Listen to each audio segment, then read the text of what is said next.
വാർത്തകൾ വിശദമായി. 43 വർഷമായി വാർഷിക പരിശോധന നടന്നില്ലെന്ന് ഓഡിറ്റ് റിപ്പോർട്ട്. ഗുരുവായൂർ ദേവസ്വത്തിനെതിരെ ഹൈക്കോടതിയുടെ രൂക്ഷ വിമർശനം. ഗുരുവായൂർ ദേവസ്വത്തിന്റെ ഓഡിറ്റിൽ ഗുരുതര പോരായ്മയെന്ന് ഹൈക്കോടതി.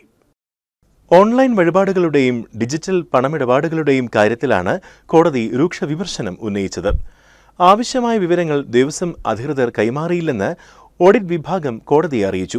43 വർഷമായിട്ടും ക്ഷേത്രത്തിലെ വിലപിടിപ്പുള്ള വസ്തുക്കളുടെ വാർഷിക ഭൗതിക പരിശോധന നടത്തിയിട്ടില്ലെന്ന് ഓഡിറ്റ് റിപ്പോർട്ടിൽ വ്യക്തമാക്കുന്നു. 2011-12 സാമ്പത്തിക വർഷം മുതൽ 2019-20 വരെയുള്ള കാലയളവിൽ 54.59 കോടി രൂപയുടെ ഓഡിറ്റ് എതിർപ്പുകളാണ് നിലവിലുള്ളത്. വഴിപാടായി ലഭിച്ച സ്വർണം, വെള്ളിപ്പാത്രങ്ങൾ, കുങ്കുമം എന്നിവയുടെ കണക്കുകൾ കൃത്യമായ രജിസ്റ്ററിൽ രേഖപ്പെടുത്തിയിട്ടില്ലെന്നും ഓഡിറ്റർ കണ്ടെത്തി. സാമ്പത്തിക ഇടപാടുകളിൽ കർശനമായ സുതാര്യത ഉറപ്പാക്കണമെന്ന് നിർദ്ദേശിച്ച ഹൈക്കോടതി നിലവിലെ ഓഡിറ്റിന്റെ സ്ഥിതി അറിയിക്കാൻ സീനിയർ ഡെപ്യൂട്ടി ഡയറക്ടറോട് നാളെ നേരിട്ട് ഹാജരാകാനും ഉത്തരവിട്ടു. കേരളത്തിലെ ഏറ്റവും വലിയ ഷോപ്പിംഗ് ആഘോഷം ഇനി നിങ്ങളുടെ സ്വന്തം സീമാസിൽ. തൃശൂർ, അങ്കമാലി ഷോറൂമുകൾ ഇന്ന് തന്നെ സന്ദർശിക്കൂ.